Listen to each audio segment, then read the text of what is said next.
Get up. I said get up. You think the men who are coming for your father are going to stop because you're on the floor crying. Victor Malone heard those words through a cracked door and his blood turned to ice because the voice giving that order belonged to Riley Blackwood, his housekeeper, and the girl on the floor, bleeding from her lips, struggling back to her feet with her fists still raised, was Emily, his daughter, his blind daughter. She wasn't crying. She looked up, not at him. She couldn't, but somehow directly at him. And she said quietly again. Victor's hands shook on the doorframe. He had no idea who his daughter was anymore. Subscribe right now and follow Emily's story all the way to the end, because this is only the beginning. And drop a comment telling me what city you're watching from. I want to see exactly how far this story travels. You want to know the truth about your daughter, Mr. Malone? Riley Blackwood said it the way a person says something they've been holding for a long time, not with cruelty, but with the exhausted patience of someone who has run out of reasons to stay quiet. She's been ready for this conversation longer than you have. Victor Malone stood in the center of that back room, and for the first time in 20 years, in a life that had required him to stand unmoved in front of men who wanted him dead, he did not know what to do with his hands. He had come home 3 hours early. That detail would matter later. Everything that happened that afternoon happened because of 3 hours, because a meeting had collapsed, because his lieutenant Danny Reese had made an error that cost Victor $60,000 and the goodwill of a man in Philadelphia whose goodwill was not easily recovered. And because Victor had driven home in the kind of cold fury that needed a target and hadn't found one yet. He had not called ahead. No. He never called ahead. This was his house. That was the first mistake. He came through the side entrance, the one he used when he didn't want to be announced, and he stood in the rear hallway, and the house was quiet, the way it was always quiet at 3 p.m.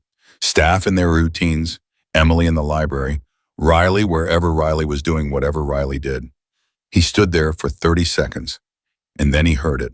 Not a crash, not a scream. Something worse in its way because it was controlled, because it was deliberate. The flat, hard sound of impact and then breathing, and then a voice that he recognized cutting through the wall like it had no business being that sharp, that stripped of softness. Your left side is open, every single time. You drop your left and you die, Emily. Fix it. Victor was already moving. He had been in rooms where people died. He had heard sounds that most men never hear, and he had trained himself over 20 years to move toward those sounds rather than away from them. His feet carried him down the hallway before his mind had fully processed what he was hearing, and he reached the storage room door and he pushed it open and he saw his daughter. In the center of the room, feet spread, both hands raised, her lips split and bleeding, her chest heaving with a controlled breath, and she was smiling. Not the soft, careful smile she gave him at dinner. Something different, something harder and more alive than anything he had seen on her face before. And standing across from her, loose and balanced, watching Emily with the focused eyes of someone running a calculation, Riley Blackwood. His housekeeper, the woman who had been in this house for 8 months, making coffee and organizing his mail, and apparently doing this. This. Stop, Victor said. His voice came out quiet. That was the voice that stopped rooms. Riley stepped back immediately. Her hands dropped. She turned toward him with no panic on her face, which told him with cold precision that she had been expecting this moment. Emily turned toward the sound of his voice with that precise, trained movement that had broken his heart every day of her life, that slight tilt of the head, the way she oriented herself by sound, and her smile disappeared. Dad, don't, he said. The single word landed like a door slamming shut. He looked at his daughter's face, the split lip, the mark on her cheekbone that was already beginning to show color. The way she was standing, distributed, body coiled like someone who had been taught to take up space in a fight and had been doing it long enough to make it natural. Who is this girl, he thought. What did I miss?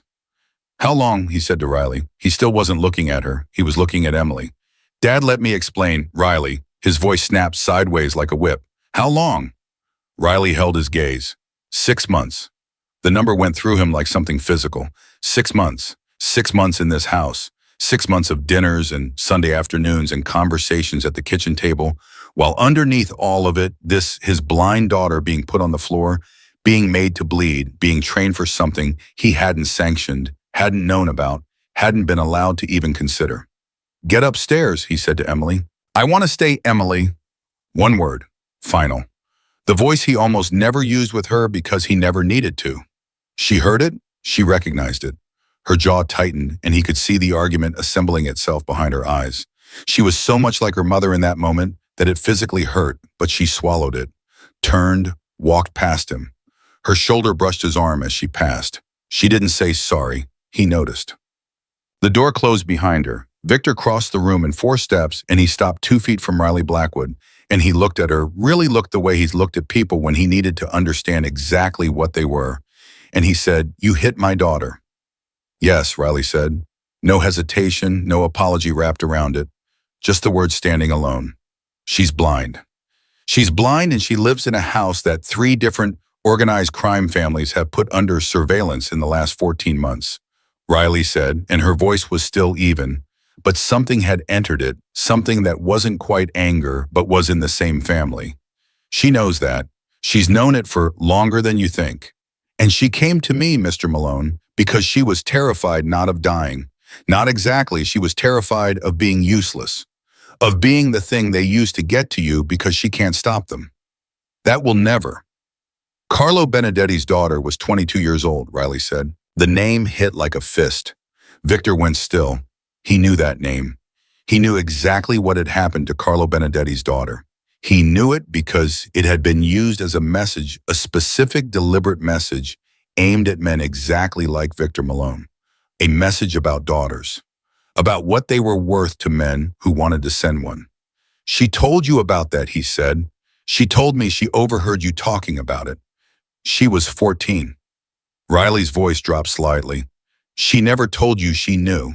She said you'd have locked her in her room forever. Victor's throat tightened. She was 14. She had been 14 years old, and she had heard him talking about Benedetti's daughter, and she had been carrying that for 3 years, and she had said nothing, because she knew what he'd do, because she knew him. You should have come to me, he said. His voice had changed, still controlled, but something had gone out of it, some temperature had dropped. Would you have listened? He didn't answer.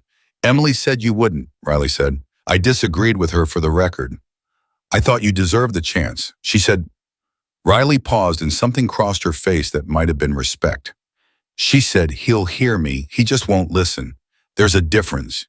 And she made me promise to let her handle the conversation with you herself when she was ready. A pause. She wasn't ready yet. Victor turned away from her, pressed one hand flat against the wall. The room was quiet. He'll hear me. He just won't listen. 17 years old. His daughter was 17 years old, and she had mapped the difference between his hearing and his listening, and she had been right, and he had walked through that door and sent her upstairs before she got 3 words out. I just proved her point, he thought. The thought tasted like ashes. Go. You're fired, he said. He said it to the wall. I understand, Riley said. I want you out by tonight. I understand. He waited for her to say something else. She didn't. He turned around, and she was already moving toward the door. Unhurried, and something about that, the absence of argument, the absence of anything from her, made him say, stop. She stopped. Sit down, he said. She looked at him. I said, sit down. He pulled a chair from against the wall and dropped into it himself, and he ran both hands over his face, and when he looked up again, he said, tell me who you are, the real version. Riley Blackwood sat down across from him and folded her hands on her knee, and she looked at him with the expression of someone who had been in this room before. Not this room, not this house, but this specific moment, this exact emotional geography. And she said, my name is Riley Blackwood, and I spent 12 years in an underground fighting circuit out of Baltimore. I started at 17. I'm 34 now. She said it without drama. My trainer's name was Gareth Cole. You might know that name through certain channels. He ran a network that handled private contracts, mostly security and enforcement. I was his best asset for about 6 years, and then I blew out my left knee in a fight in Cincinnati, and I became a liability, so he cut me loose. She said, cut me loose the way you say it rained last Tuesday. I did private security for 2 years after that. Then I transitioned into household management because it was quieter and I was tired. Victor was watching her. That's still not the full story. Riley met his gaze. No, she said. It's not. A pause. I trained someone before Emily, she said. A girl named Cora. She was blind from a car accident at age 6. Her mother Diane hired me when Cora was 11, hired me to do exactly what I've been doing with Emily. Help her daughter learn to move through the world without being a victim of it. Riley's voice didn't break, but it changed very slightly, just enough to hear. Cora was 17 when 3 men broke into their apartment in Chicago. Diane was out. Cora was alone. She stopped for a moment. The men left. Cora was fine, because Cora knew exactly what to do, and she did it, and she was fine. The silence in the room had a different quality now. And when I met Emily, Riley said, I saw Cora, same posture, same listening, same way of standing in a room like she was already calculating its dimensions. She looked at him directly. You asked who I am. That's who I am. I'm someone who taught one blind girl how to survive, and I wasn't willing to walk past another one. Victor stared at the floor for a longer moment. She's my daughter, he said, not as an argument, not as a rebuttal, just as a fact that needed to be in the room. I know, Riley said. She's 17 years old. I know. If something had happened to her. Nothing happened to her, Riley's voice was firm. I would never let anything happen to her. But Mr. Malone, she leaned forward slightly. The question isn't what happens to her in this room with me watching. The question is what happens to her when I'm not there. When you're not there. That's the question she's been asking herself since she was 14 years old, and she heard you say Carlo Benedetti's name. Victor looked up. His jaw was very tight. She's been preparing, Riley said, for the day you can't protect her. Not because she doesn't love you, not because she doesn't believe in you. Because she loves you so much that the thought of watching you fail to protect her and having to live with that, the thought of what that would do to you is the thing she can't stand. Riley's voice was very quiet now. She's not training to survive for herself, Mr. Malone. She's training so that if the worst day comes, you don't have to carry the weight of what happened to her. The room was absolutely still. Victor Malone sat in a wooden chair in a converted storage room and felt something happen inside his chest that he hadn't felt in years, the specific humiliating collapse of a position he'd been defending so long he'd forgotten it wasn't the truth. He had thought he was protecting her. He had never once considered that she was in her own quiet way trying to protect him. He found Emily in the library. She was sitting in her chair with a book she wasn't reading, held open in her lap, and when he came in, she went still in the particular way that meant she was trying very hard to look like she hadn't been waiting. He sat down across from her. The silence stretched. Say it, Emily said. I'm not firing her, he said. Emily's hands tightened slightly on the book. What I am doing, he said carefully, is asking you to explain to me in your own words why you didn't come to me. Emily was quiet for a long moment. Because you would have looked at me like I was made of glass, she said. And I can't see your face, Dad, but I can hear it. And every time I tried to talk about this, about what it's like to be me in this world, in this family, in this house, your voice does this thing. She paused. It gets soft and careful, and you choose every word like you're afraid I'll shatter. She looked toward him. Not at him, but near him. I'm not glass. And I needed at least one person in my life to treat me like I wasn't. Victor said nothing. Riley treats me like I'm made of iron, Emily said. And there was something in her voice that was fierce and quiet and both at once. I know that sounds backwards. I know it sounds wrong. But when she hits me and tells me to get up, it's the first time anyone in my life has looked at me and believed that I can. Victor's throat was very tight. I can, Dad, she said. I can do this. I've been doing it for 6 months and I haven't broken. Not once. He looked at his daughter. He looked at the split lip and the mark on her cheekbone and the way she was sitting straight, certain both feet flat on the floor. And he thought about the 4-year-old girl who used to press her palm to his chest and ask him to describe the sounds in a room. He had taught her that every room had a voice. She had never stopped listening. I know, he said quietly. It was the hardest 2 words he had ever said, because in them was the admission that he had known for a long time in the place where you know things you don't want to, that his daughter was not made of glass, that she had never been made of glass, and that every wall he had built around her had not been for her safety. It had been for his peace of mind. "I know," he said again. Emily let out a slow breath. She reached across the space between them, and she placed her hand on his knee palm up. He looked at it for a moment, then he covered it with his.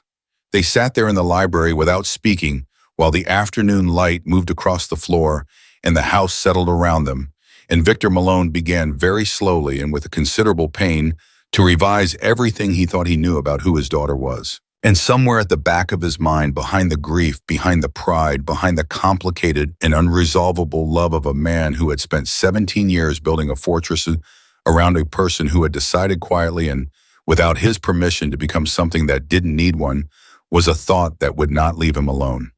If she's been preparing for the worst case, what does she know that I don't? He didn't have the answer yet, but he would. The question stayed with Victor for 3 days.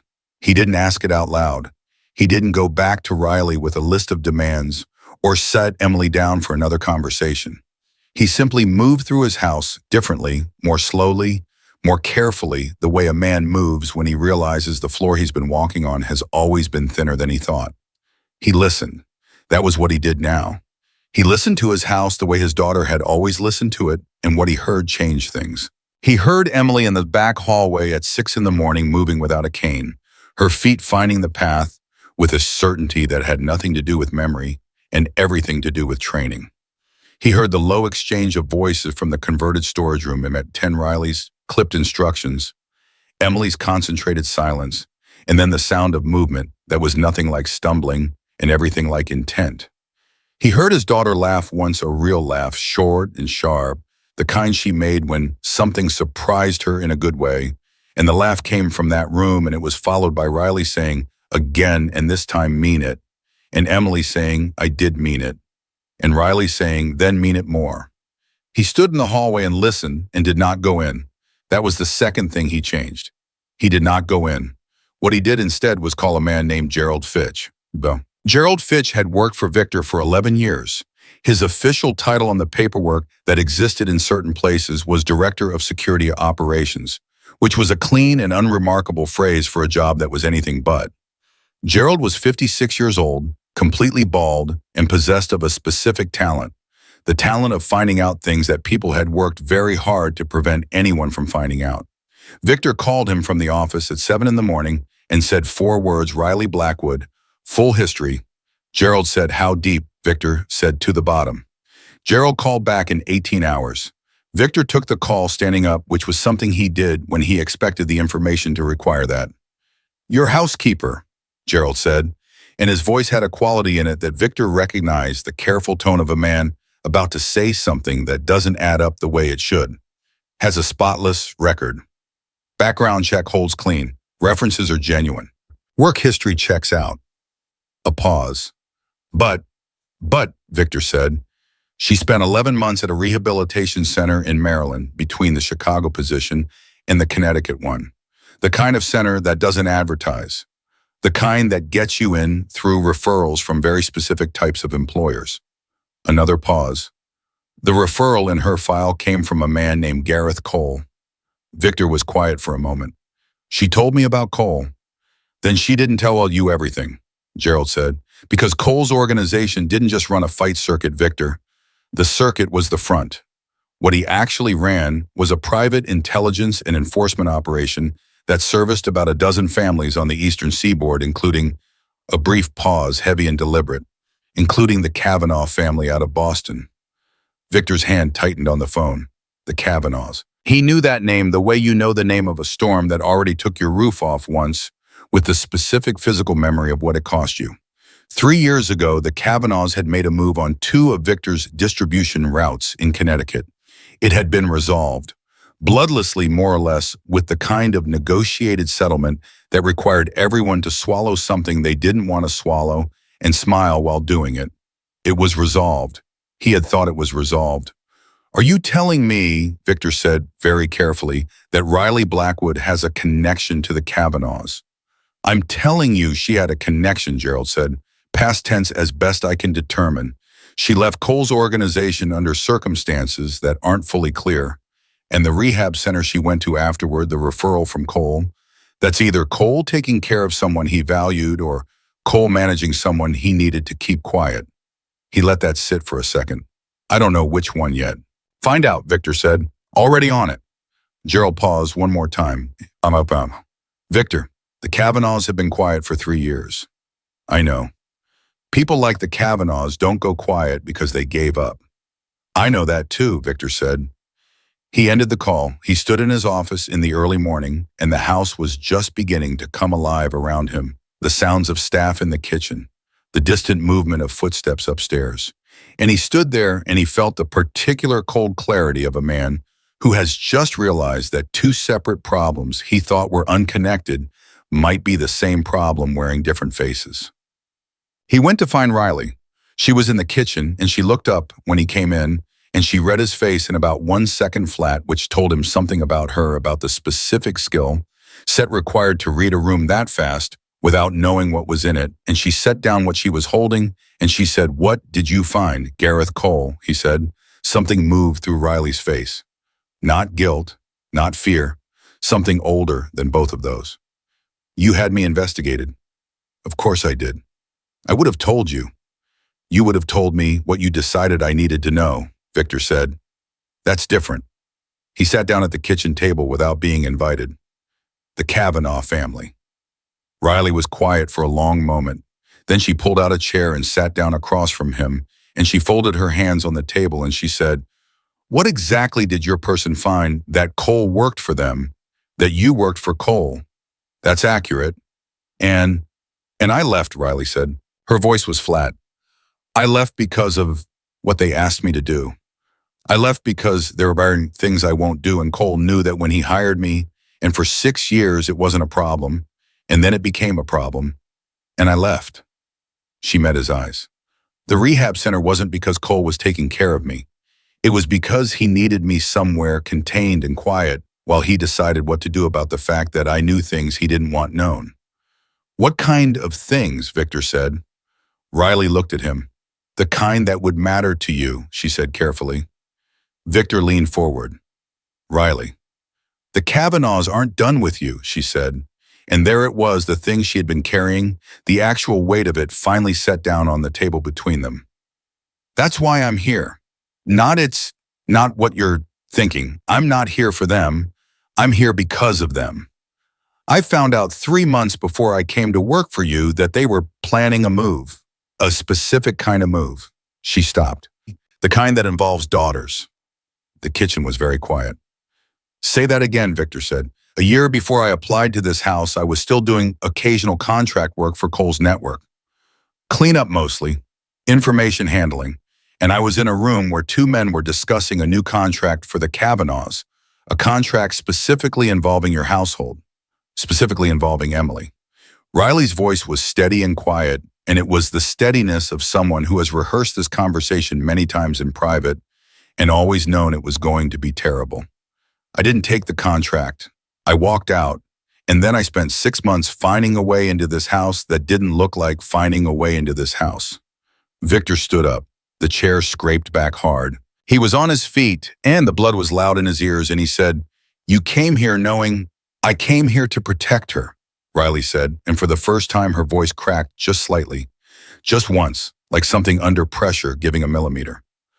"I came here because I couldn't unknow what I knew, and I couldn't go to the police, and I couldn't come to you directly because the second you ran a background check on someone who walked in and said, 'I have intelligence about your family,' you would have assumed I was the threat." She looked up at him. "Was I wrong?" Victor said nothing. "Was I wrong?" she said again. He stood there, and he breathed, and he made himself think instead of react, which was the hardest thing he ever had to do and the most necessary. And after a long moment, he said, "How specific was the contract?" "Specific enough that they knew Emily's daily schedule, her routines, which staff came and went." Riley's hands were flat on the table. They knew she was blind. They noted it as an advantage. Victor's teeth were together so hard his jaw ached. "Noted it as an advantage," he repeated. "Yes." "When?" The timeline I was given put it somewhere in the next 12 months from when I heard it. That was 14 months ago. Riley held his gaze. Which means we're in the window. The word window sat between them like a lit match. Emily came into the kitchen at 8:45, asking about breakfast, and she stopped in the doorway because she could feel it, the particular atmospheric pressure of a room where something serious had been happening, and she said, "What's wrong?" It wasn't a question. Victor and Riley both started to speak at the same time. Victor stopped. Riley stopped. Emily tilted her head at the silence between them. "Someone tell me what's wrong," she said. "We were talking," Victor said. "I know you were talking. I could hear you from the second floor." She came into the kitchen and found her chair by touch and sat down. "You don't lower your voice when you're having normal conversations, Dad. You lower your voice when you're talking about things you don't want me to hear." A pause. "I've had 17 years to notice that." Victor looked at Riley. Riley looked at Victor. Emily folded her hands on the table, the same gesture as Riley. Victor noticed, and the noticing went through him like a cold wire, and she said, "I already know about the Kavanaughs." The silence was total. "What?" Victor said. "On everything," Emily said carefully. "Not what Riley just told you, whatever that was. But I know the name. I know there why Riley is really here." She paused. "She didn't tell me. I figured it out. Because I listen and I pay attention, and 3 months ago I overheard Riley on the phone in the back garden saying the name to someone, and after that, I started asking questions I could answer myself without needing anyone to answer them for me." Victor stared at his daughter. "3 months ago," he said. "Yes. You've known for 3 months." "I've suspected for 3 months," Emily said. "There's a difference, but yes." Victor sat back down in his chair heavily, the way a man sits when the ground has moved under him twice in the same minute. He looked at his daughter, really looked at her the way he had failed to look for too long, and he saw with a completeness that was almost painful that she was not the person he had been protecting. She was the person who had been protecting all of them. Quietly, without asking permission, carrying the weight of what she knew and continuing to train and continuing to prepare, and never once walking into his office and laying it down because she had calculated correctly that the moment she told him, he would lock every door in this house and call in every favor he had, and the people coming for her would know it. She had been managing him. The realization was humbling in a way that nothing in 20 years of running an organization had made him feel. "Emily," he said, and his voice came out differently than he intended. Softer, rougher, scraped down to something real. "Why didn't you tell me?" "Because you would have panicked," she said simply. "I don't panic." "Dad." She looked toward him with that near-perfect aim. "You repainted my entire wing of the house because there was one uneven tile near my bedroom door. You had the library reshelved at arm height so I could reach every book without stepping on a stool. You fire any staff member who uses the word blind in a sentence." She paused. "You panic. You just do it quietly and call it preparation." Riley made a sound. It might have been a laugh suppressed into nothing. Victor looked at her sharply. She looked at the table. "So you decided," Victor said, "to handle it yourself." "I decided to prepare myself," Emily said. "There's a difference. I wasn't handling anything. I was getting ready for the moment when handling it became necessary." She paused.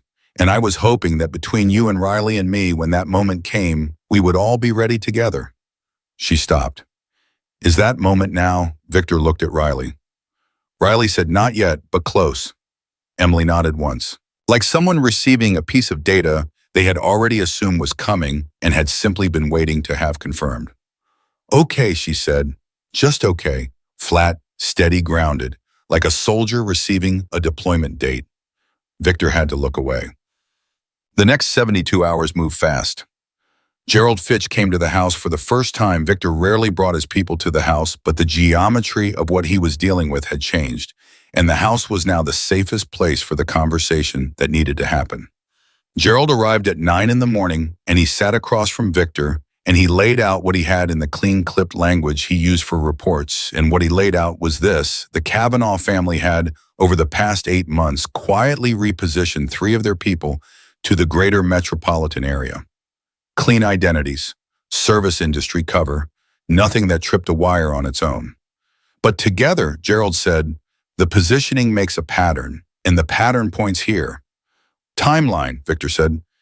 3 to 6 weeks, Gerald said. Maybe less if they know their window is closing. Victor was quiet. Do they know I'm aware? Unknown, Gerald said. But if Riley's cover held, my cover held, Riley said from the doorway. Both men looked at her. Victor had told her to be in the room for this. Gerald had not been pleased about that, but Gerald's pleasure was not the operational priority. I severed my connection to Cole's network 18 months ago, Riley said, coming to sit at the table. Completely. He thinks I'm gone, burned out, off the grid, irrelevant. There's no reason for the Kavanaughs to connect me to this household. She looked at Gerald. Unless someone in your operation talked? Gerald's expression didn't change. No one in my operation talked. Then we're still clean, Riley said. We're still clean, Gerald confirmed, which gives us the advantage of knowing they're coming without them knowing we know us. He looked at Victor. How do you want to play it? Victor looked at the table for a moment. Defensively, he said. Gerald blinked. Meaning? Meaning I don't go after them. I let them come. I control the terrain. He paused. I want Emily out of this house. Dad! Emily's voice came from the hallway. Victor closed his eyes briefly. Emily, he said. I'm not leaving, she said. This isn't a conversation. I live here, she said. And she came through the doorway and into the room and she found her chair. She always found her chair in any room with that particular GPS of hers that Victor would never fully understand, and she sat down. And I am not a liability that needs to be removed from the equation. I am part of the equation. I've been part of this equation for 3 months, and I've been training for 6. And if you send me to stay with Aunt Carol in Phoenix, so help me, Dad, I will come back here on the first available flight, and then we'll have 2 problems instead of 1. Gerald looked at Victor. Victor looked at Emily. Emily looked at nothing the way she always looked at nothing and managed somehow to look like she was looking at everything. She stays, Riley said. She's 17, Gerald started. She stays, Riley said again, and her voice had something in it that made Gerald stop. Because sending her away creates a moving target on an unsecured route. Because the Kavanaugh's plan, as I understand it, involves taking her, which means the safest place for her is inside a controlled environment with people who know she's the target. She paused. And because she is more prepared for this than any of you are giving her credit for. Gerald looked at Victor again. Victor looked at his daughter again. Emily was sitting very still, with her hands folded and her chin level, and she was the most composed person in the room. Fine, Victor said. Gerald opened his mouth. She stays, Victor said. Here's the plan.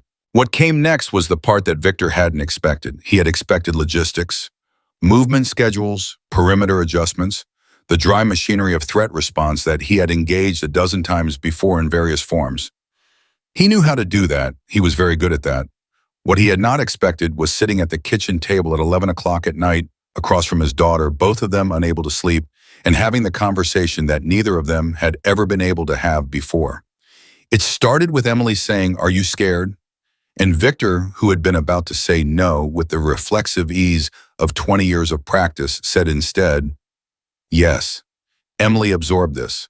"Of them," she said. "Of what happens to you," he said. "Of yes, of them. Of me making the wrong call. Of all of it." He looked at his hands. "I've been scared since the day you were born, if I'm being honest." "I know," Emily said. "I didn't think it showed."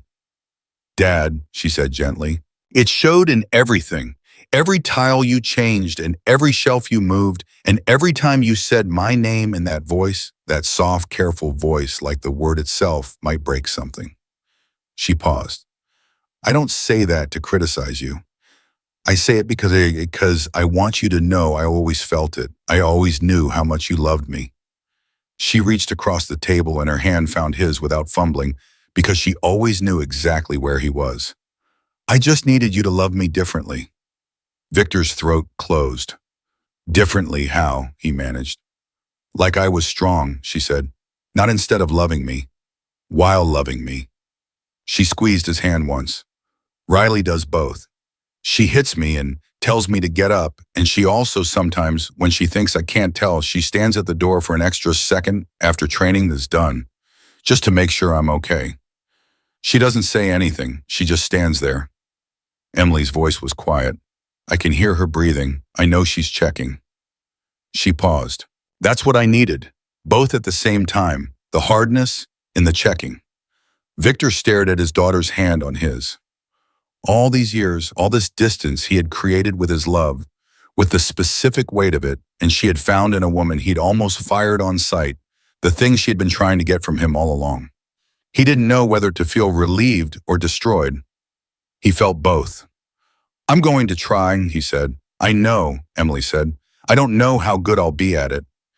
You won't be good at it at first, she said, and there was something in her voice, dry, warm, distinctly her, that made him want to laugh and cry in the same breath. But you'll get better. You're very stubborn. Once you decide to do something, you do it.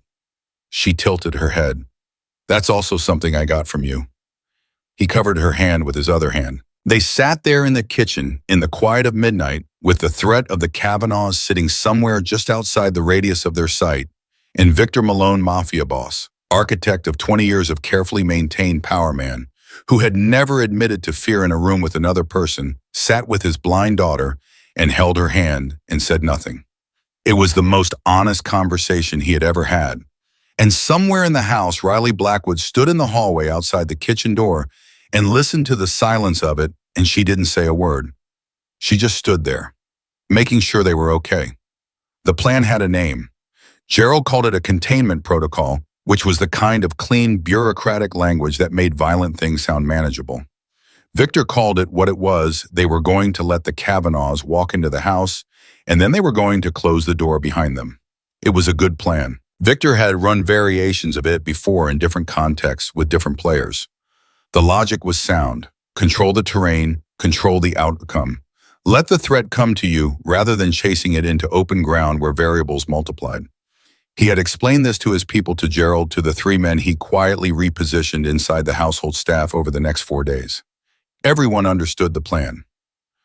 The problem was Riley. Not her competence, he had no doubt about that anymore. The problem was what she told him on the 5th morning over coffee in the kitchen while Emily was upstairs and Gerald wasn't due for another hour. She set her cup down and she said, "There's something I didn't tell Gerald yesterday." Victor looked at her. "The 3 people they repositioned," Riley said, "the ones Gerald identified, they're not the operation. They're the distraction." The coffee in Victor's cup went cold while he stared at her. "Explain that," he said. "The Kavanaugh's method, what I saw when I was inside Cole's network, they never use their visible assets for the actual move. The visible assets exist to draw your security response, to pull your people to the perimeter." She held his gaze. "The real threat comes from inside." The word landed like a stone dropped into still water, and the ripples went out fast. "Inside," Victor said. "Someone already in this house," Riley said. "Someone who's been here long enough to look clean." Victor set his cup down very carefully. "How long have you known this?" "I've suspected it for 6 weeks," Riley said. "I didn't know for certain until 3 days ago." 3 days. "I needed to be sure before I said a name," Riley said, "because if I said the wrong name and you reacted the way you react to things, we'd lose the only advantage we have." She paused. "I'm sure now." "Who?" Victor said. Riley said Thomas. When the name sat between them, and Victor heard it and said nothing for a full 10 seconds, which was a very long time for a man who responded to most things in under 2. Thomas Wren had been with Victor for 6 years. He ran the household logistics, staff schedules, supply, ordering the 1,000 administrative details that kept a property this size functioning. He was 38 years old, unremarkable in every visible way, the kind of person who was present in every room and noticed in none of them. Victor had not had him investigated because Thomas had come to him through Danny Reese, who was Victor's most trusted lieutenant, and trust in Victor's world moved in chains. You trusted the person, and by extension, you trusted who they vouched for. "You're certain," Victor said. "He made a phone call 4 days ago from the garage," Riley said. "Encrypted line, short duration. The number traces back to a shell that Gerald's team would need a week to unpack. But the call pattern matches a check-in protocol I saw used inside Cole's network, specifically for embedded assets." She paused. "And he has a key to the room Emily trains in. He copied it 3 months ago. I found the impression material in his workbench." Victor stood up. "Sit down," Riley said. "He has a key. And he hasn't used it, which means he's still gathering, Riley said, which means we still have time, which is why you need to sit down and think instead of walking across this house and doing something that ends our advantage in the next 4 minutes. She looked at him steadily.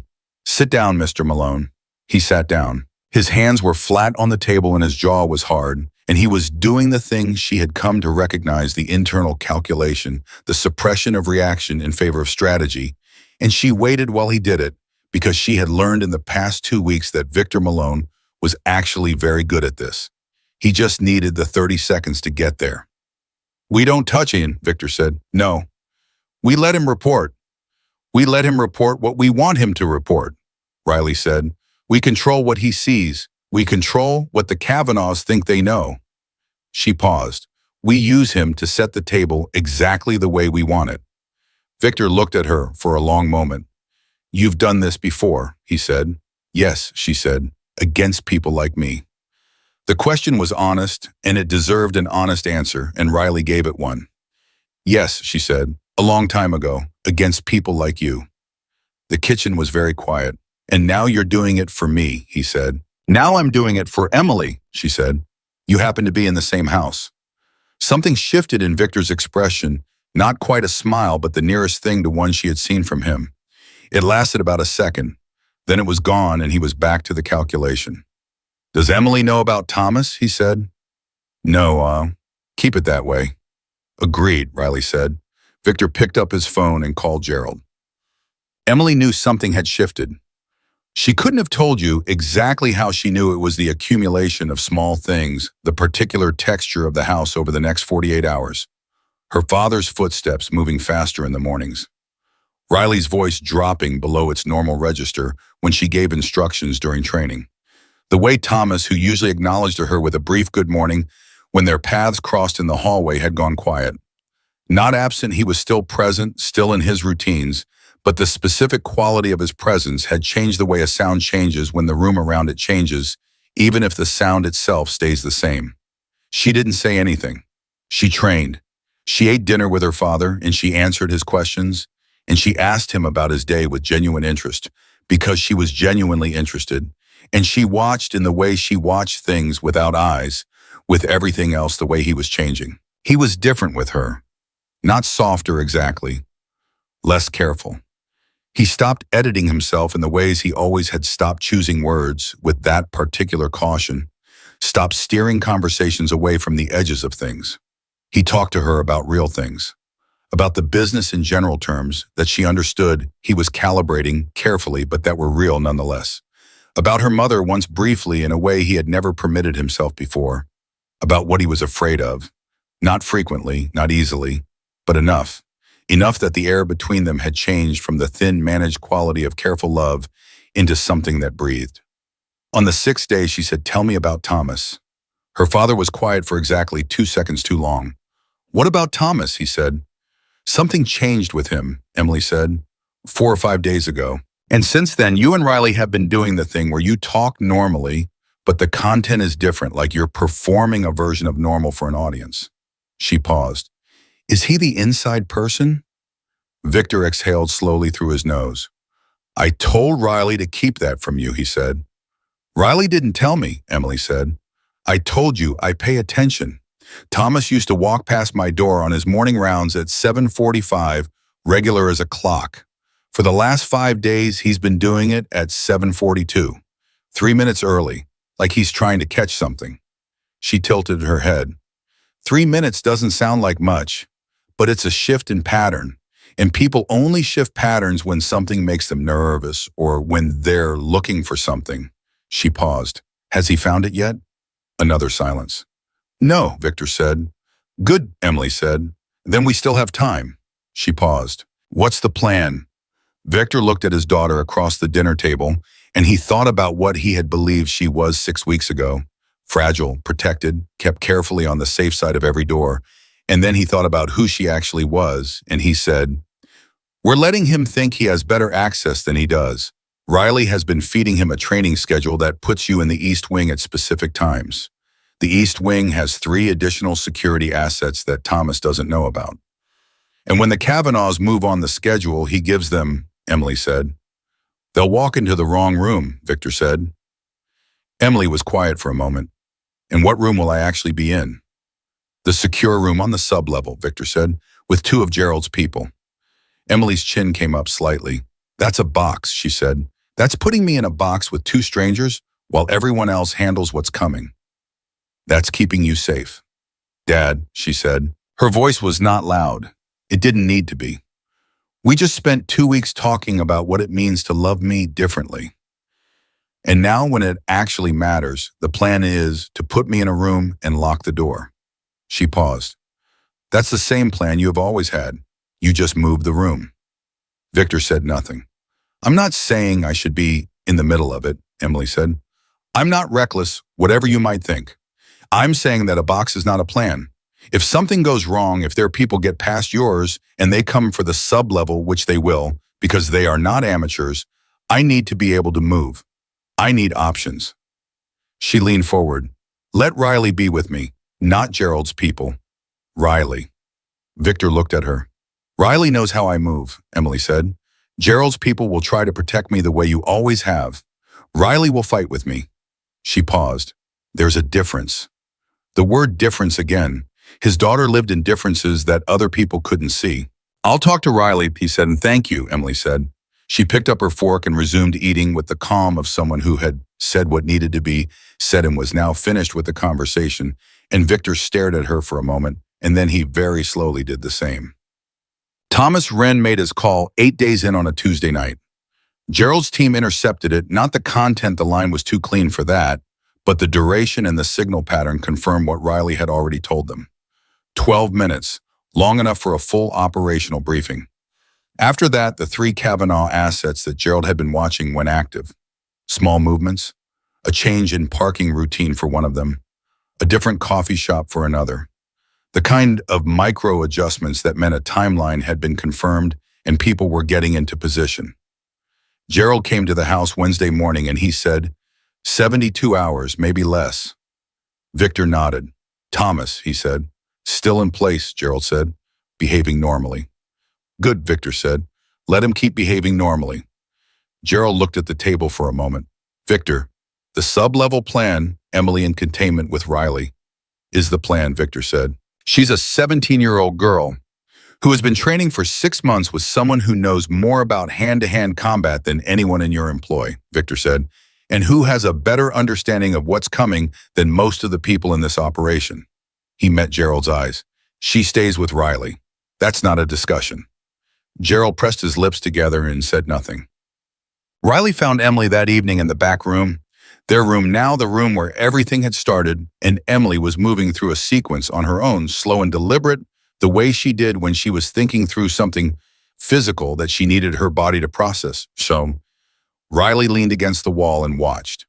Emily completed the sequence. Stopped. How long have you been standing there? Long enough, Riley said. Emily turned towards her. Are you scared? Riley considered the question with the seriousness it deserved. No, she said, but I'm alert. There's a difference. My dad says he's scared, Emily said. Your dad is honest now, Riley said. That's new. A small sound from Emily that might have been a laugh. Yeah, she paused. Are you going to be with me when it happens?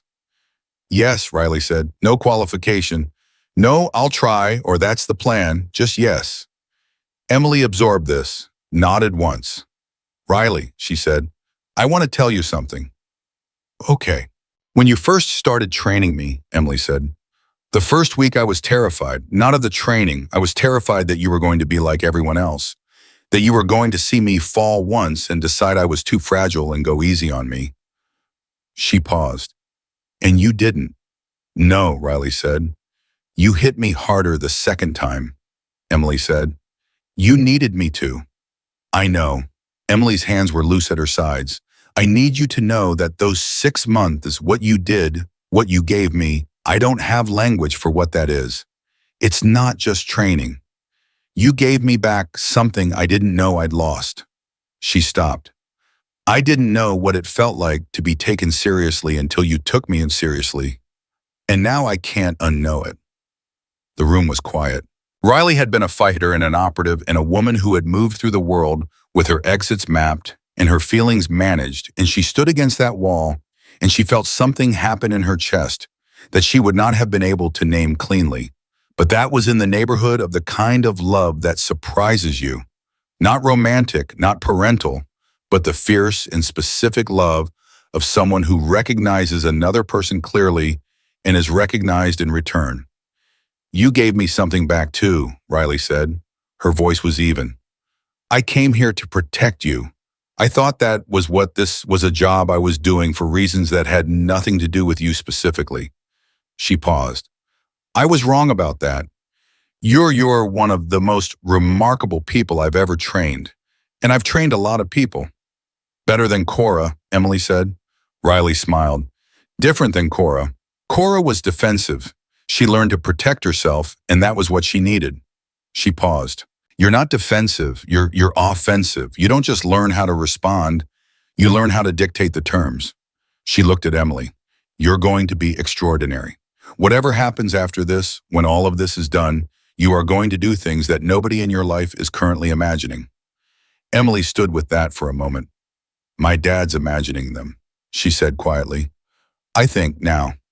Yeah, Riley said. I think he is.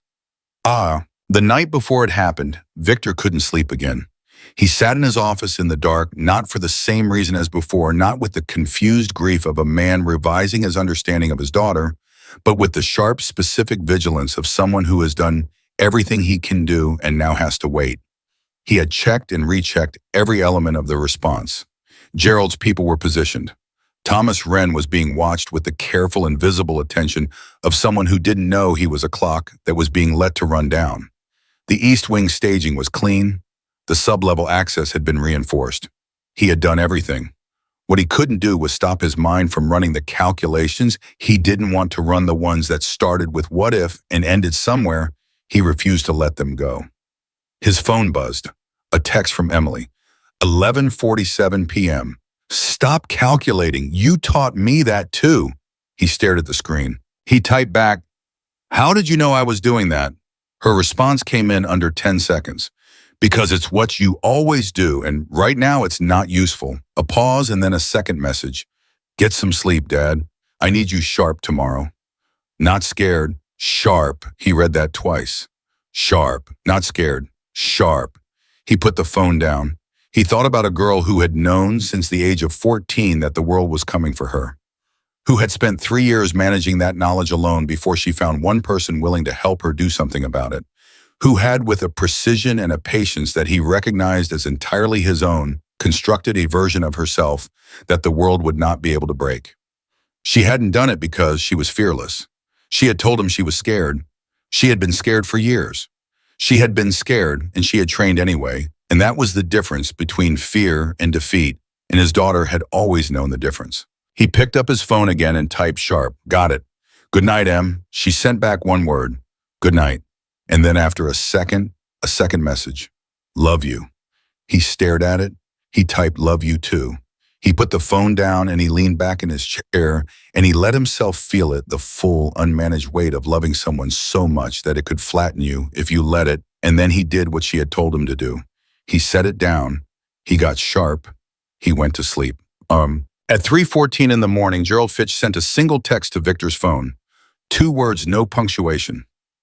They're moving. Victor was out of bed before the second word finished loading. He was dressed in 40 seconds. In the hallway in 50. He moved through the house the way he always moved, without sound, without announcement, and the house was dark and quiet, and exactly as it always was at 3 in the morning, which meant either everything was fine or everything was already wrong and hadn't announced itself yet. He went to the sub-level door and he knocked twice the way they had agreed. The door opened. Riley was standing there fully alert, not a trace of sleep in her face, because Victor suspected she had not been sleeping any more than he had. Behind her, he could see the shape of the room, and in the room, sitting on the edge of the small cot with her back straight and her hands folded, was Emily. Dressed, alert, both feet flat on the floor. She turned toward the sound of the door. They're moving, she said. It wasn't a question. Yes, Victor said. Emily stood up. She was wearing the clothes Riley had told her to wear, dark, close-fitting. Nothing that would catch or tangle. Her hair was back. She looked like what she was someone who had been waiting for this moment and had decided a long time ago exactly who she was going to be when it arrived. "We're ready," she said. Victor looked at his daughter. He thought about the 4-year-old who pressed her palm to his chest and asked him to describe the sounds in a room. He thought about the 14-year-old who heard a name at a dinner party and decided quietly and alone to start preparing. He thought about 6 months of training in a back room that he didn't know about and 3 months of knowing a secret that she carried without breaking under the weight of it. He thought about what she had said. "I'm not glass. I never was." "I know," he said, out loud, to her face. Emily heard something in his voice and her expression changed just briefly. Just 1 second, the guard dropping on something real and young, and then she was back. "Then let's finish this," she said. Victor looked at Riley. Riley looked at Victor. And then all three of them turned toward the stairs, and the sound above them had already started, and it was time. The sound above them was specific. Victor had been in enough situations to know the difference between the sound of something going wrong and the sound of something being made to go wrong deliberately, and what he heard above them was the second kind, controlled, strategic, designed to feel like chaos while being anything but. Two impacts close together, a door.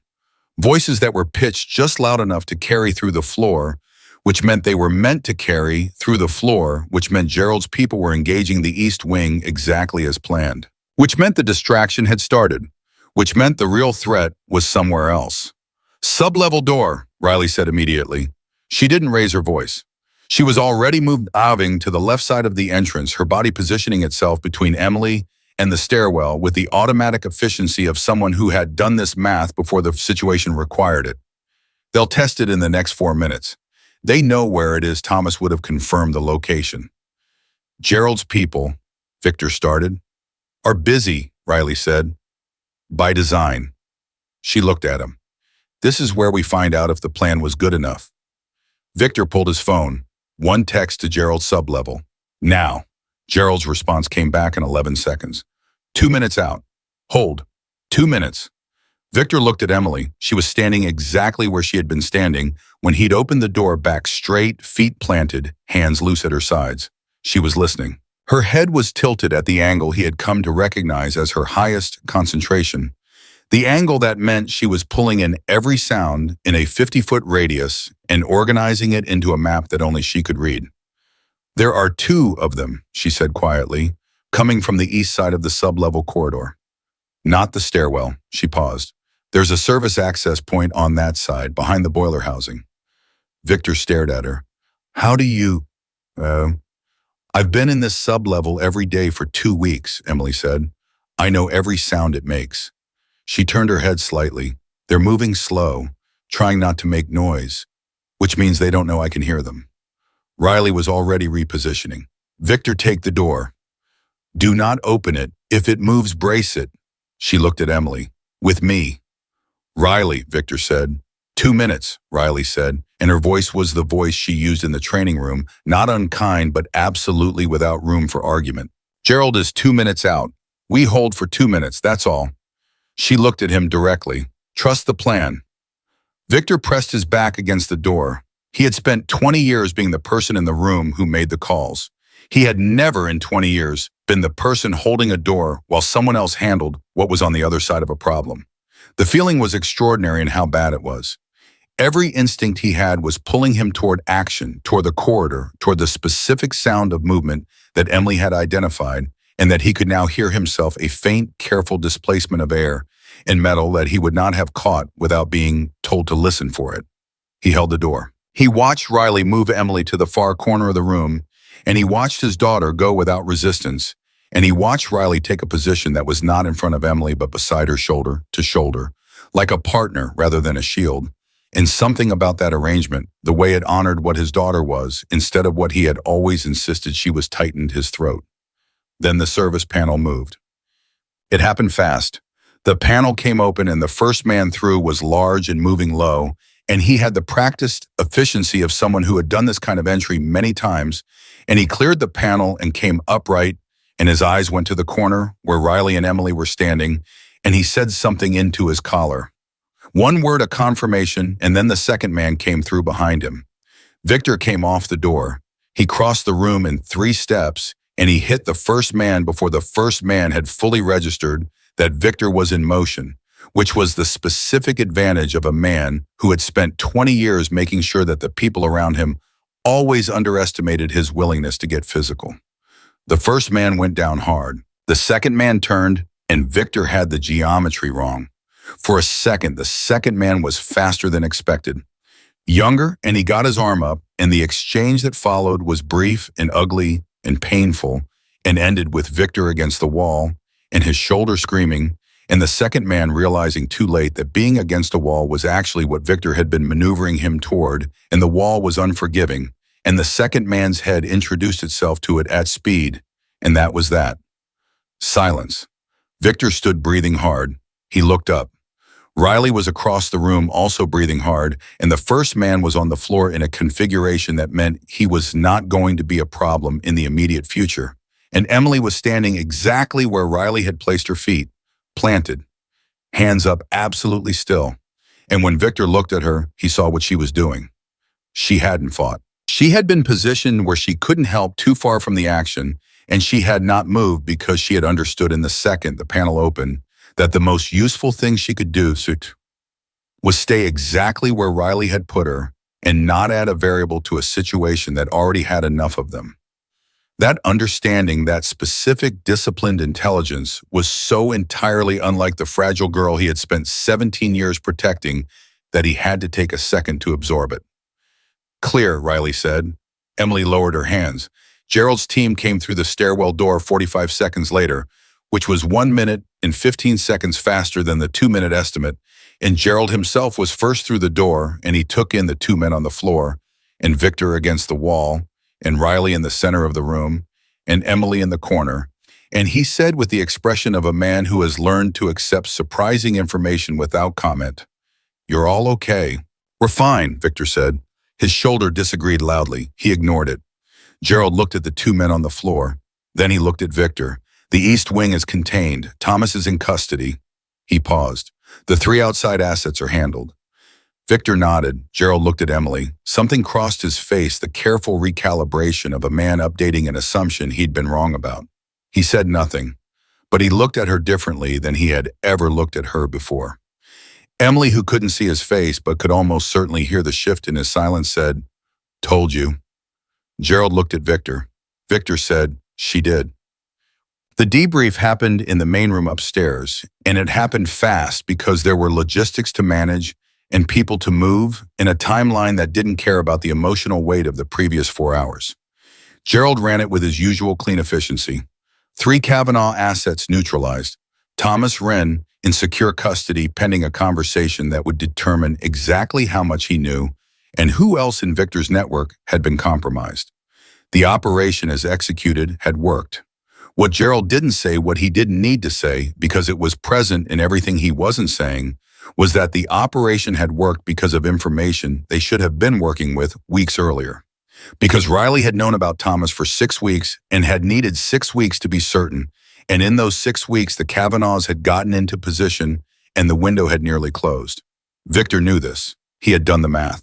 He was choosing not to make it the conversation right now, because the conversation right now needed to be the operational debrief, not the question of what would have happened if Riley had been wrong about her certainty, or if her certainty had taken 7 weeks instead of 6.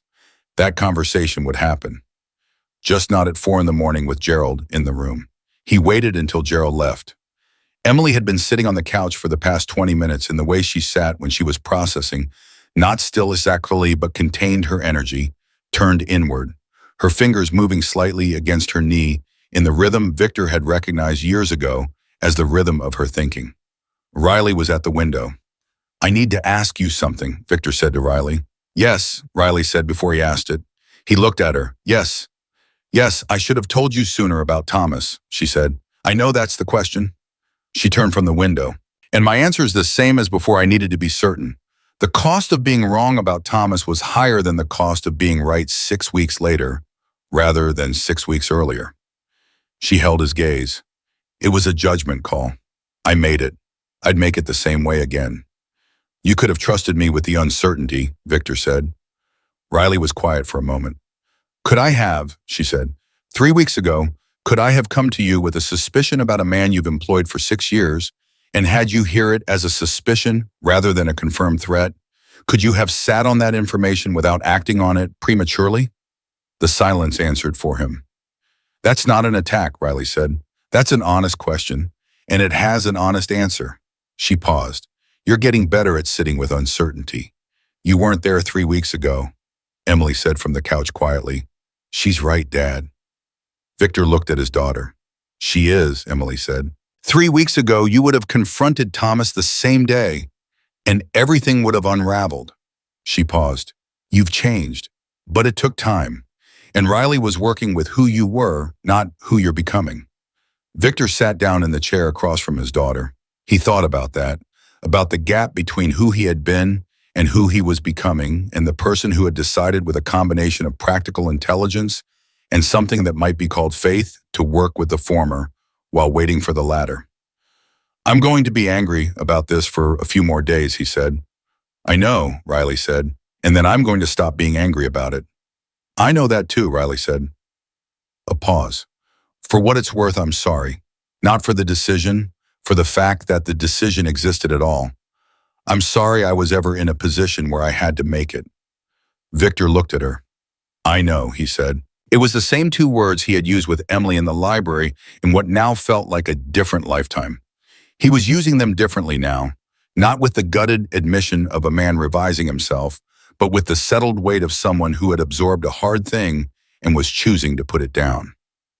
The house was quiet by 5:30 in the morning. Gerald's people had cleared out. The 2 men from the sub-level had been removed with the efficient invisibility that Gerald's operation was built on. Thomas Wren was somewhere that Victor did not need to think about in specific terms and would not need to think about for some time. The East Wing was clean.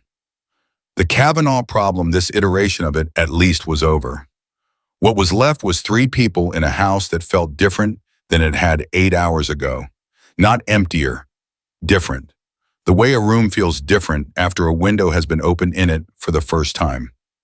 Emily fell asleep on the couch at 6 without intending to. One moment she was sitting upright, and the next her head had dropped to the armrest, and her breathing had slowed, and her hands had finally gone still. Victor sat across from her and watched her sleep and felt the specific, complicated love of a man who has just watched his child be something extraordinary and doesn't yet have the language for what he saw. Riley sat in the chair by the window and said nothing.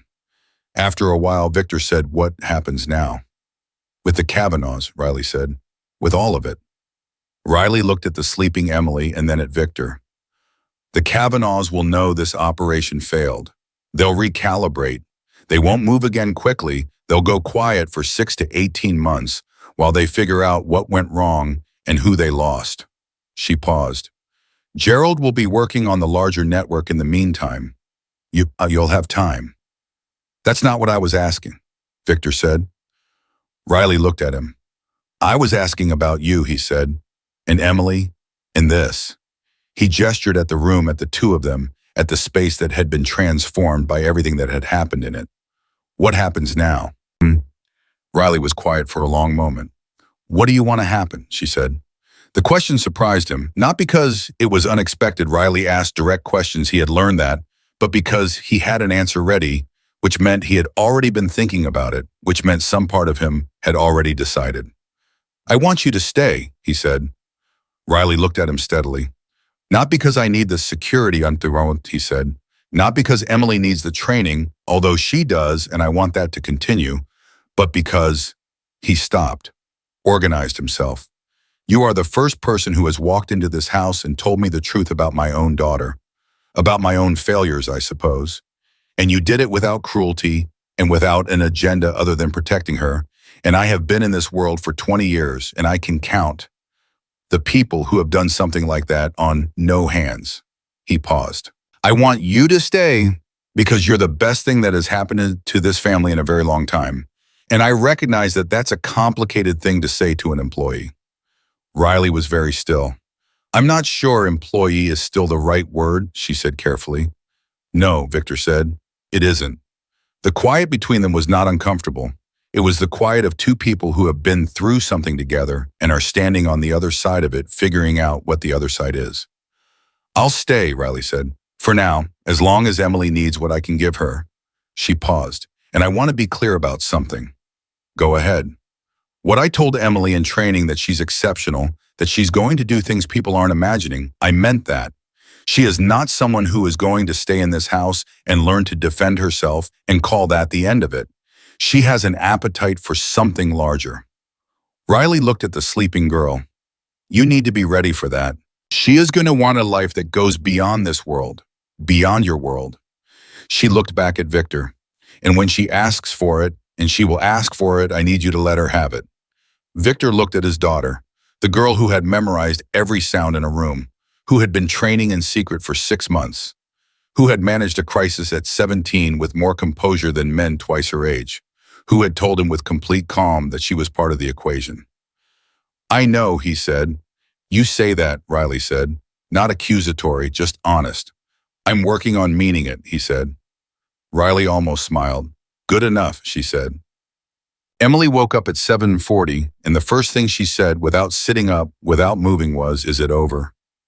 Yes, Victor said. A breath out, long and slow.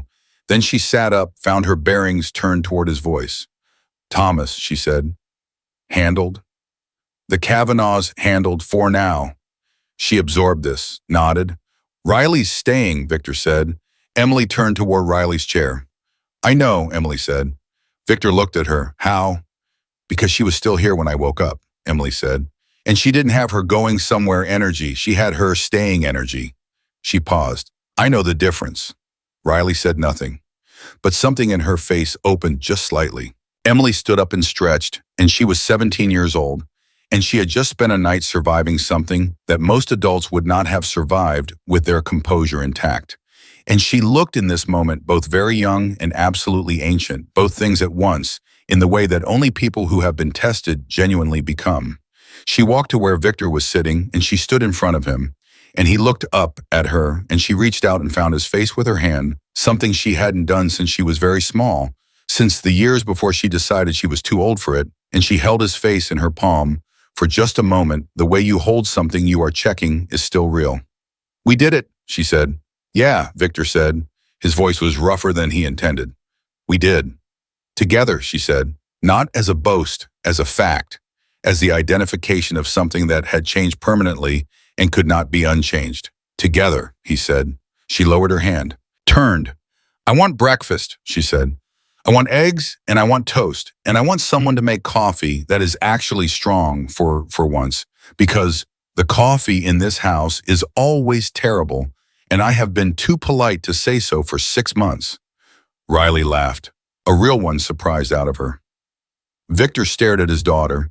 Then he stood up and went to the kitchen because his daughter wanted breakfast, and he was going to make it, and the coffee was going to be strong, and the morning was coming in through the windows of a house that had made it through the night, and everything that needed to be different was different now, even if neither of them had the full language for it yet. The language would come. It always did when you stopped being afraid of what it might say. For now, there were eggs. There was toast. There was the sound of Riley following them into the kitchen, and Emily already at the table with both feet flat on the floor, and the ordinary, extraordinary miracle of a morning that had arrived when it wasn't guaranteed. Victor stood at the stove, and he listened to his daughter describe exactly how strong she wanted the coffee, and he felt something settle in his chest that he had not felt since the day her mother died. Not happiness exactly, something steadier than that, something that felt like the beginning of being whole again. Alley-driven narrative with rapid pacing twists and psychological depth. The coffee was strong. Emily declared this with the satisfaction of someone who had been waiting 6 months to make the declaration, and Victor stood at the stove and said nothing, but felt something in his chest that was uncomfortably close to joy. That was the morning after. What came in the days that followed was harder to name, but easier to live in. The house had a different rhythm. Not quieter, if anything, it was louder because Emily had apparently decided that 6 months of carefully managed politeness was enough. And she had opinions about everything. Now about the coffee and the grocery order, and the fact that the third step from the bottom of the main staircase had been slightly loose for 4 months, and nobody had fixed it, which was, she said frankly, embarrassing in a house this size. Victor had the step fixed the same day she mentioned it. He did not point out that she could have mentioned it 4 months ago. She did not point out that she had in fact mentioned it to Thomas, who had apparently added it to a list he never attended to, which was the least of Thomas Wren's failures as an employee, but somehow the one that irritated her most. Training continued. Victor had expected it to feel different now. Less urgent, perhaps the immediate threat resolved, but Riley had not changed the pace or the intensity by a single degree, and Emily had not asked her to. If anything, Emily pushed harder in the 2 weeks after the Kavanaugh operation than she had in the 6 months before it. Like something had been confirmed rather than concluded. Like surviving one night had shown her the full dimensions of what she still needed to learn. Victor watched this. He did not interfere.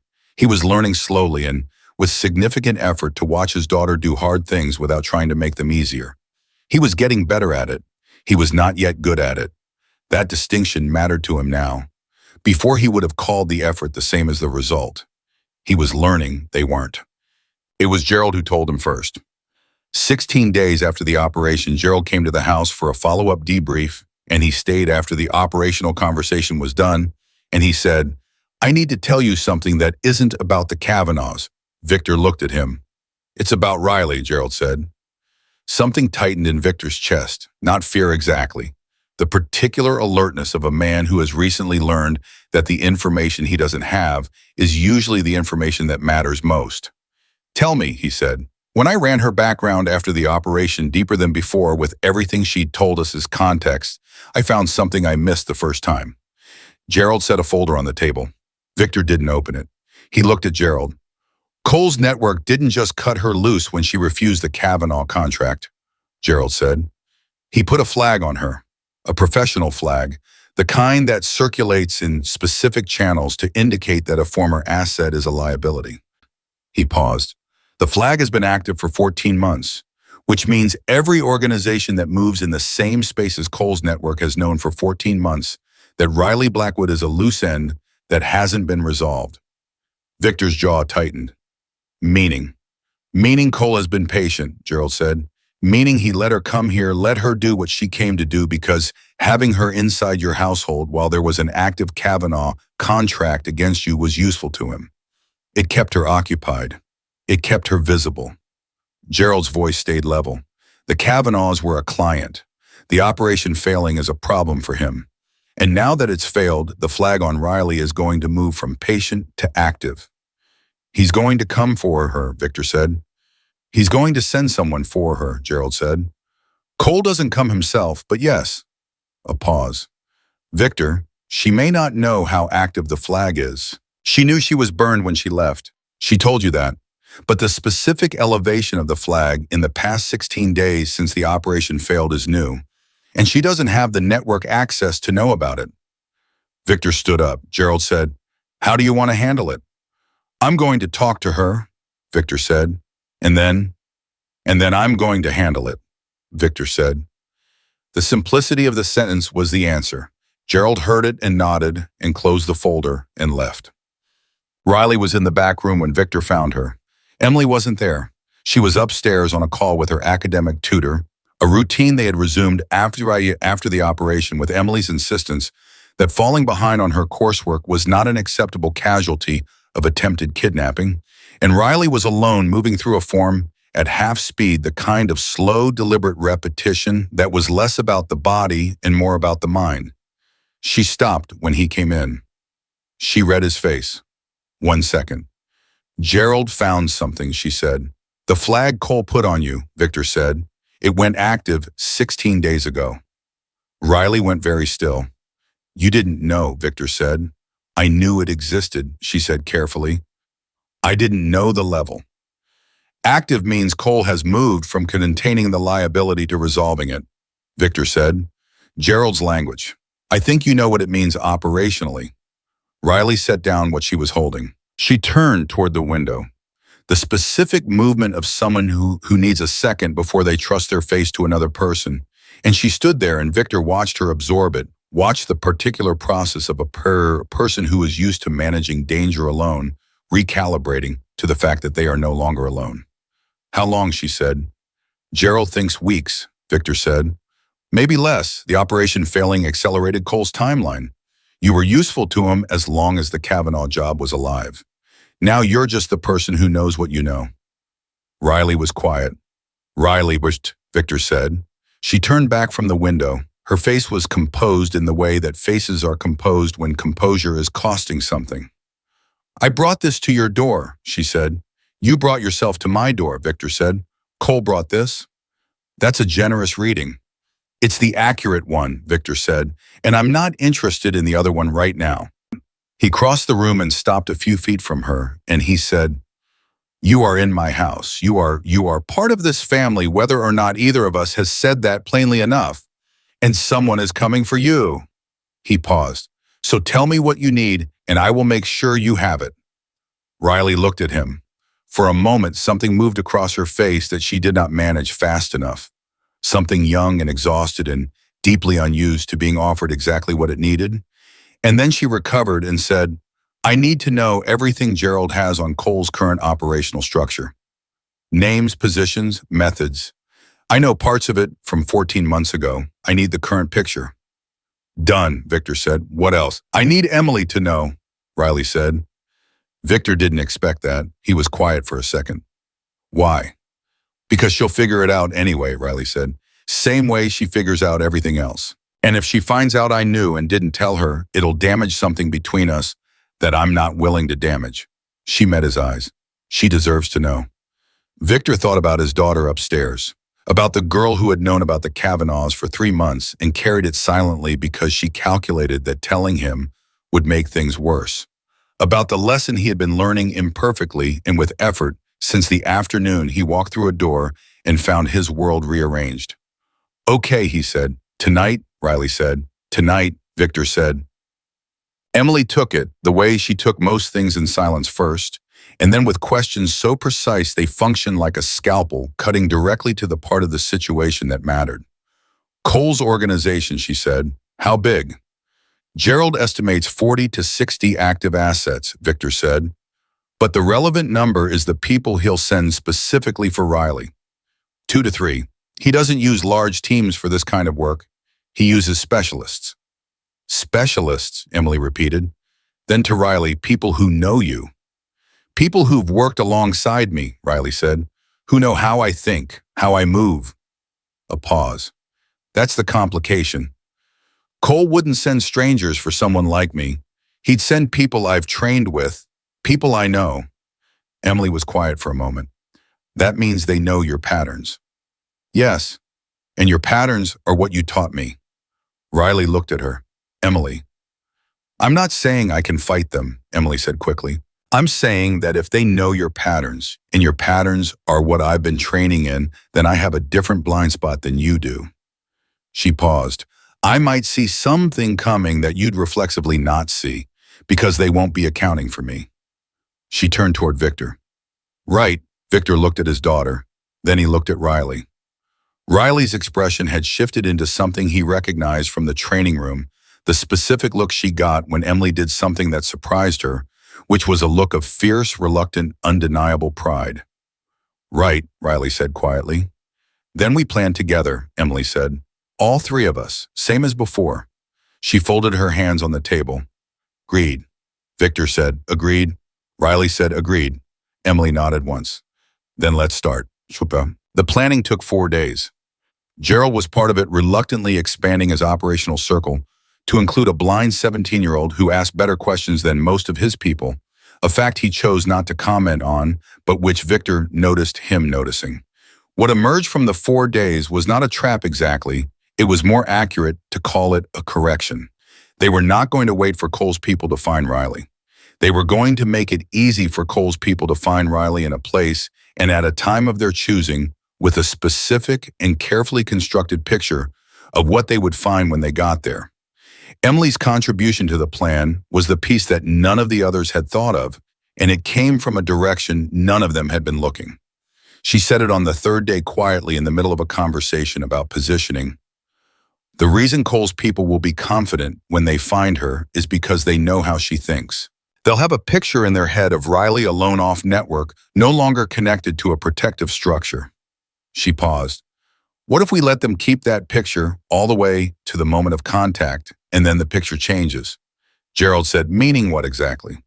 Meaning they come in thinking they're handling a lone asset, and what they find is that the lone asset has been inside one of the most protected households on the eastern seaboard for 8 months and is surrounded by people who have every reason to return the favor Cole is trying to collect.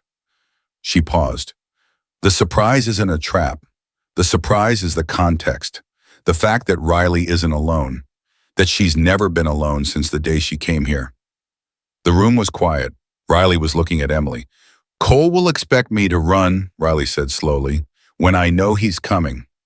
Running is what burned assets do. It's what he'll plan for. And instead, Emily said, you stay. And we let them come to a house that's ready, she paused. Sound familiar? Victor almost smiled. Gerald made a sound. It worked once, he said. It worked once because the principle is sound, Emily said. Control the terrain. Let the threat come to you. Don't give them the open ground. She turned toward Gerald's general direction. Those are your words, from the first debrief. I memorized them. Gerald looked at Victor. Victor said, write it up. Cole's people came on a Wednesday. There were 3 of them as Riley had predicted.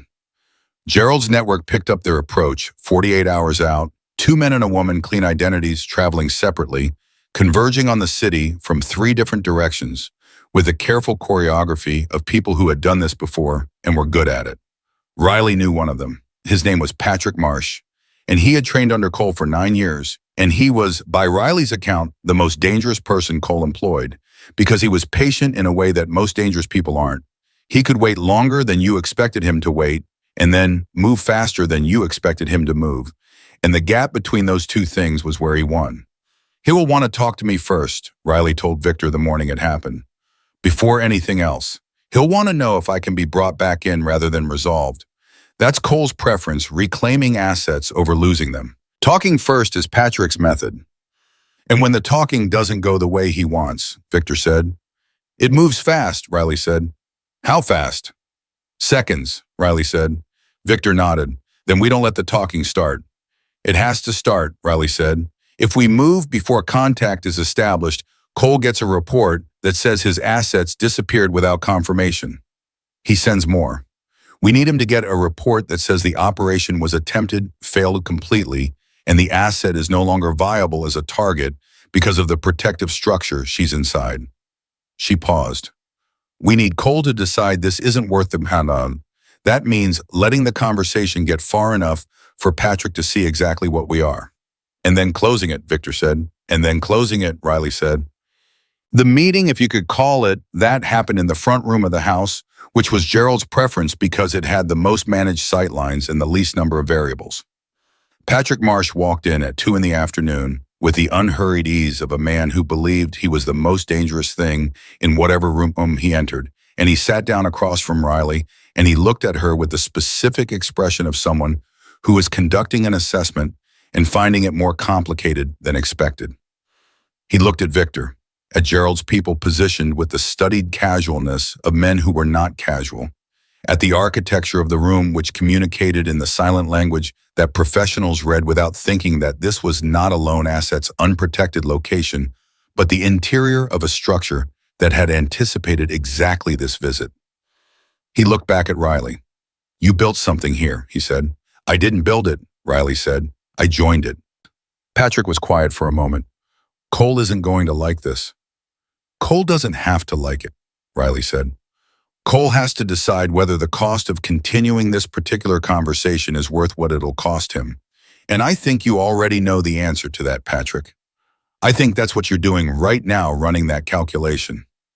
Patrick looked at Victor. Victor looked back at him with the absolute stillness of a man who has nothing to prove to this conversation and is simply waiting for it to conclude. She's protected, Patrick said, not to Riley, to Victor. Completely, Victor said. Cole won't accept. Cole, Victor said, and his voice had the quality it sometimes had, the quiet, heavy finality of someone speaking from a position of complete certainty, is going to accept it because the alternative is a response from this organization that will cost him significantly more than one former asset's information is worth. You know what I run. You know how it runs. And you know that I am not someone who responds proportionally. He paused. Tell him that, word for word. Patrick sat with that for a moment, then he stood up. He looked at Riley one more time. Something in his face that was complicated old professional history, the specific weight of people who have worked together in dangerous places and share things that can't be explained outside of those contexts. You did good here, he said, for whatever that's worth. It's worth something, Riley said. He left. The room was quiet for 3 seconds. Then Gerald exhaled and said, "That's it. That's it," Riley said. Cole gets the message. He runs his own calculation. He decides Riley inside Malone's structure is a lockbox too expensive to open, too risky to rattle.